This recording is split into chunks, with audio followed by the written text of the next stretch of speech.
take a nice long walk. It's October and I'm doing 62 miles in October for the American Cancer Society.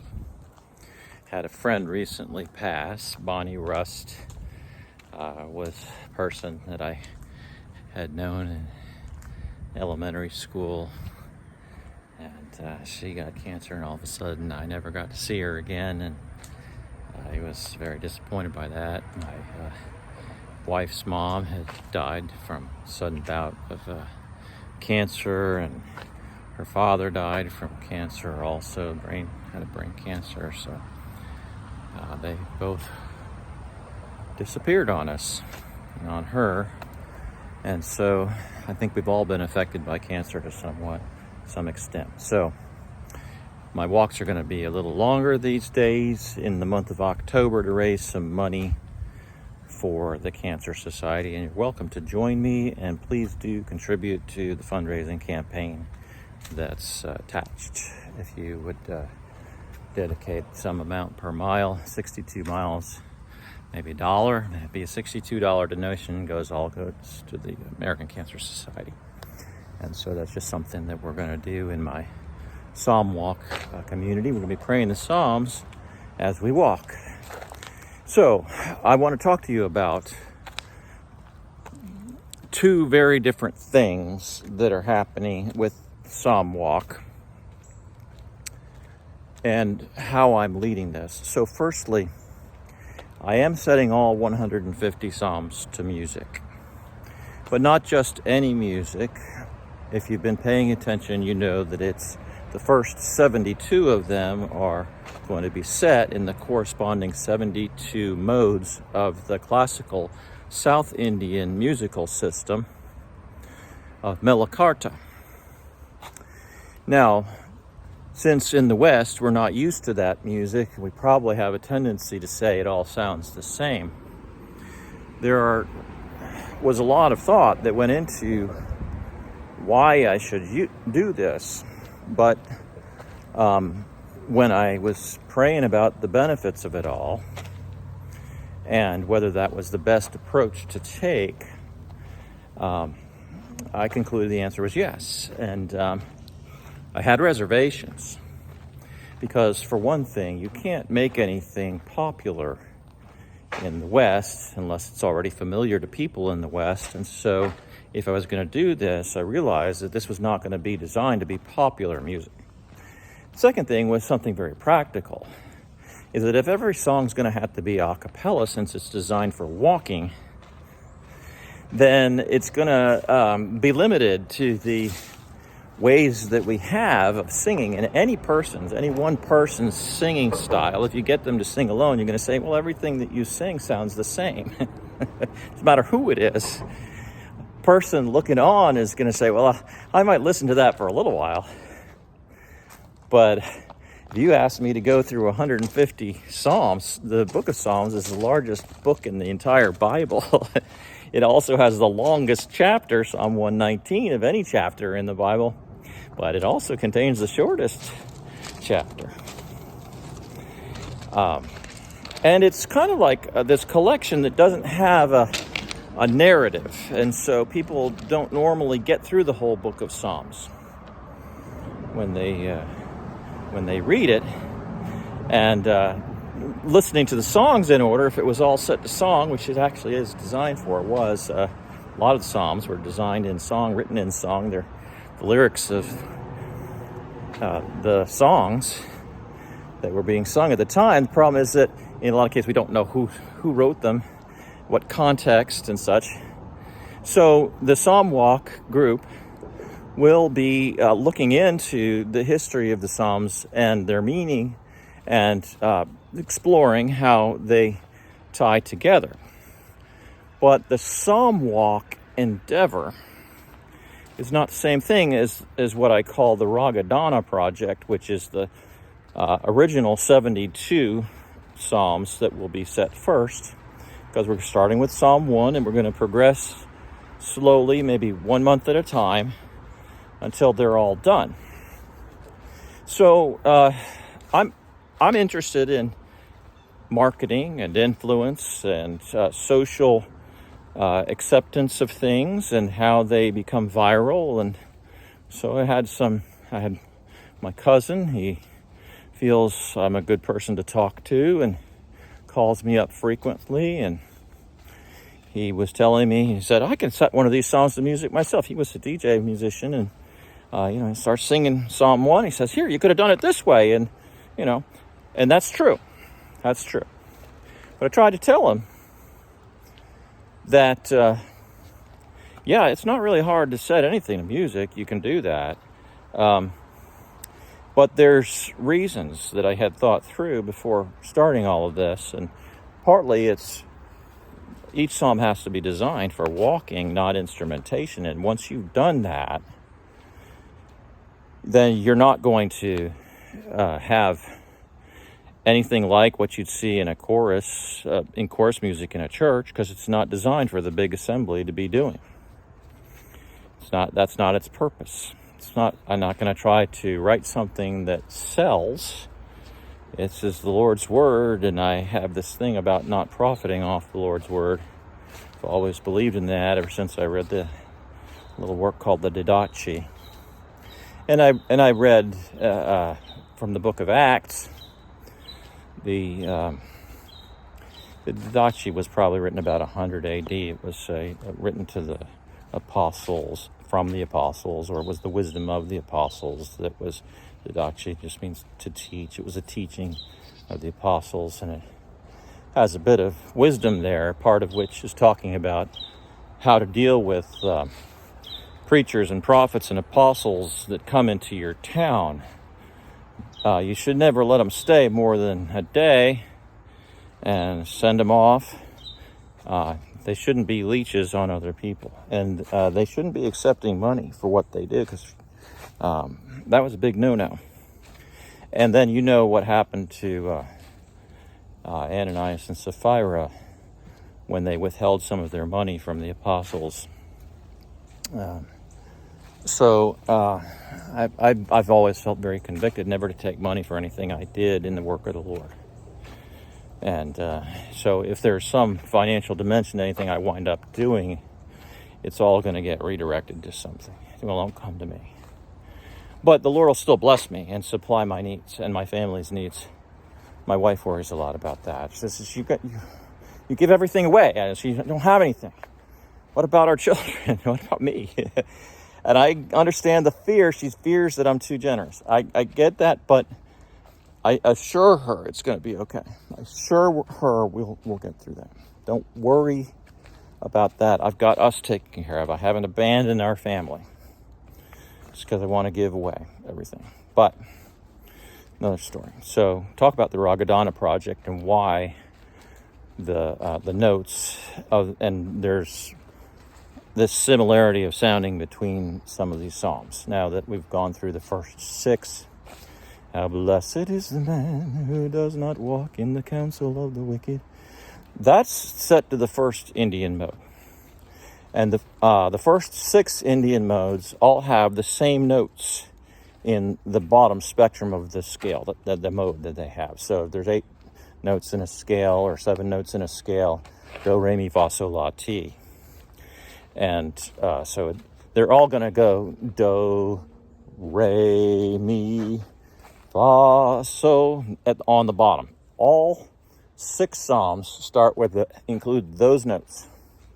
You're not allowed to do any other variations for do, re, mi, and fa. And then there's so is always the same in every psalm. So all 72 all have so and do, and that element never changes in any of them.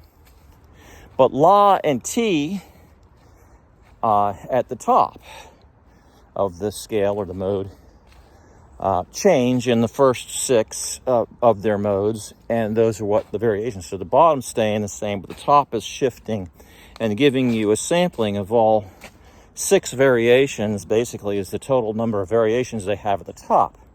So you can so the bottom 6 variations are do, re, mi, fa, sol, or you could go do, re, mi, fa, sol, Or you could go do, re, mi, fa, so. Or you could go do, re, mi, fa, so. Or you could go do, re, mi, fa, so. That's one you're probably very much used to, along with the previous one. Do, re, mi, fa, so.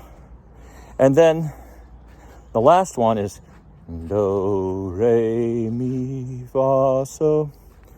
And then you can vary the mi from do, re, mi, fa, so, as the first one would become do, re, mi, fi, so.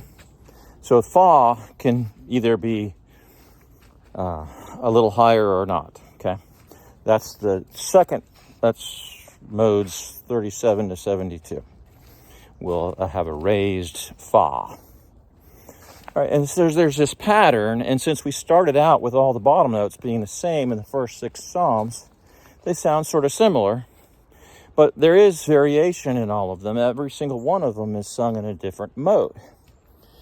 And truth be told, by having all of these 72 modes and utilized, that is actually going to force variety. So, in other words, the top notes, so, la, ti, do, that's number 1. Number 2 is so, la, ta, ti, do. You can just use the same name each one. I've named them so you know what they are, but I'm just gonna give you the sounds you're used to. So, la, ti, do, so, la, ti, do, so, la, ti, do. So there's 6 total variations there. 6 variations. My phone's battery's dying. I'll get through this. And we go through them and rotate them until all 72 are through. And every single song actually has built-in variety. My point is, if you have the 6 variations at the top, combined with the 6 variations at the bottom, you've got 36 variations. And then, then when you add to that the varying fa, you wind up with 72 variations for 72 modes. It's simple math, but it's also a challenge to write. It's not going to come natural because, number 1, you're not familiar with the mode to begin with. So when you're writing the music, you're having to force it into a mode that you have no familiarity with. So you can't just spontaneously come up with a new song, which would be a lot easier to do. I could whip out 100 songs a day doing that. But to find the notes that will match what won't be ugly to Western ears or Eastern ears, and you start thinking about the mission involved, which is to create an interface with South India, where they're learning the Psalms and not just us. We're learning the Psalms because we have to sing them. They're learning the Psalms because they need to learn English. Everybody winds up learning the Psalms. So there's that. But beyond that, there's the fact that when it comes to marketing, there are many ways to market things.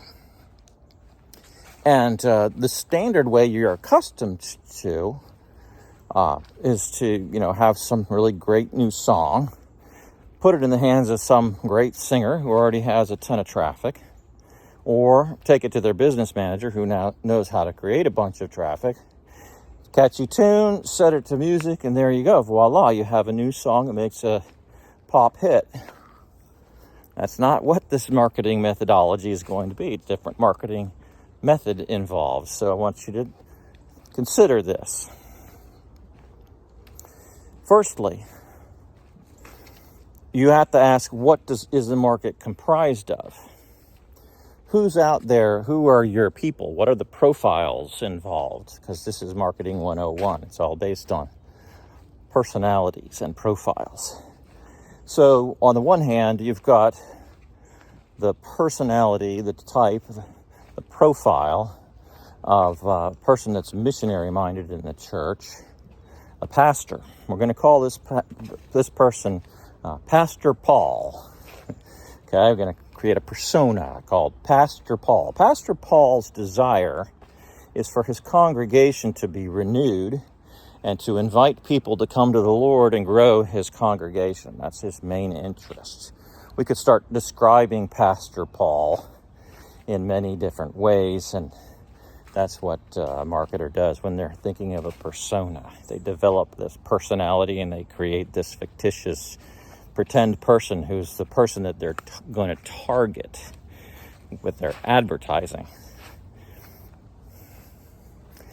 So that would be your Pastor Paul he has several interests. On the one hand, he wants to grow his own congregation. On the other hand, he wants to raise money for missions, and he wants to have missionaries. He wants to raise missionaries and money for them to supply their needs so he can expand his denomination, okay, and his group. That, let's say he's plugged into some sort of church. So let's say he's the First Evangelical Presbyterian Church of Timbuktu. So we get him profiled. Now, the Psalms, if you had a project that would motivate people to learn the Psalms and do a scripture memory exercise together within your church, then renewal would likely start, particularly if the Psalms were nicely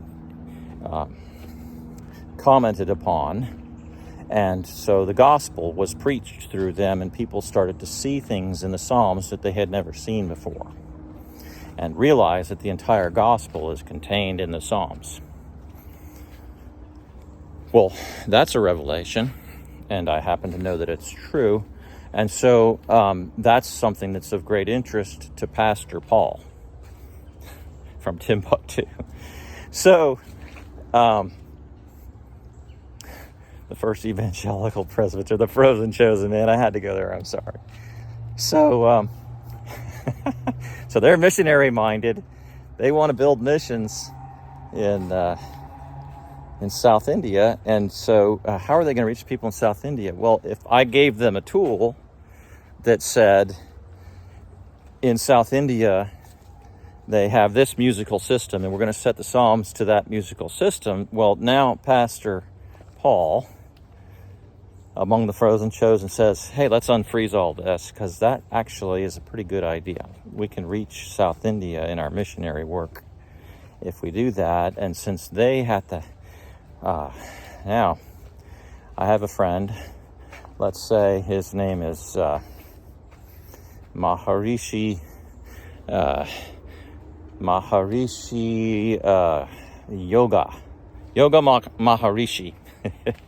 And he's living in southern India, and he's a student. They have schools there, and he's having to learn English, but it's not his native language. It's a required second language, and he Yoga Maharishi really likes this girl and hopes to marry her, but he's not in the right social class.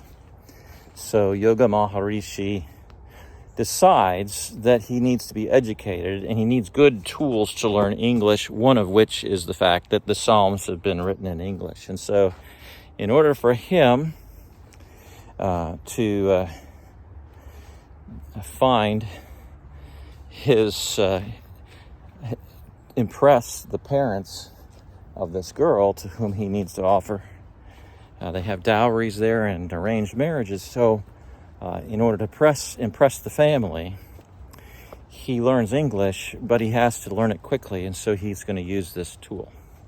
And the educators are actually happy to adopt the Ragadana Psalms because they know it's a way to remember where the words are and can be found. They start buying Bibles in South India and say, here it is all written in English, and here's how you sing it and how it sounds. Now, I'm sure that you're familiar with the Indian accent. People make light of it, and it's charming.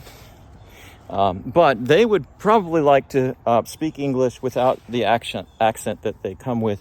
And because we're English-speaking people that are making English recordings, we can help them improve their pronunciation in English when they learn English. Sorry, mosquitoes. All right, so there's that profile type. You have people in India that would be interested in learning the Psalms. You have people in the West that would like it. But how do you motivate your congregation to do this? Well, there's where the tortoise versus the hare version of marketing is going to kick in. Most music is trending for a while and then disappears.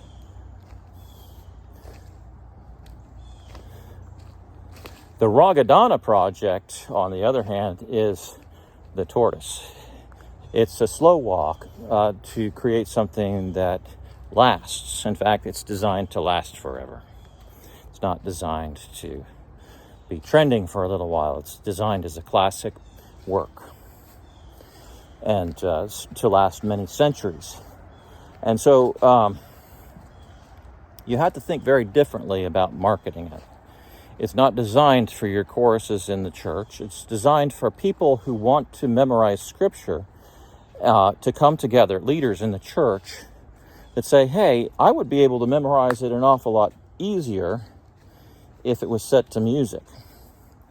And if you add to that the fact that by your learning it, you're contributing to a movement in which everybody starts learning these same psalms, and that ultimately these psalms will be sung in India, then you're over here thinking, hey, I can preach the gospel through the psalms to South India, and we can have a missionary effort that succeeds. So that's the motivation, and not only that, but it helps you to learn the words to the songs faster. So it's a double motivator for the person who wants to learn. The person in the congregation, let's call him Larry Leaderman. So Larry Leaderman says, you know what? These aren't popular songs, but I want to learn them, and I want to join in this effort of the Psalm Walk community because if I knew all the Psalms by heart, then I would be able to teach them to my friends and the other people that are leaders that I know. And so Larry Leaderman picks up on it, and he is now ready to teach the youth group now that several people know the Psalms. So they do learn to sing them together in unison. Now I have to tell you, if you've never heard a bunch of men singing in unison before, you're missing out. If the men singing a cappella in unison all together in one room, knowing the same music, singing nice and slowly, it has a very powerful sound. And also when women do the same thing, very powerful. So if you put 20 people in a room and you can hear them from another room and you're hearing the sound, you're like, oh, what a blessing. I'm hearing something from heaven there.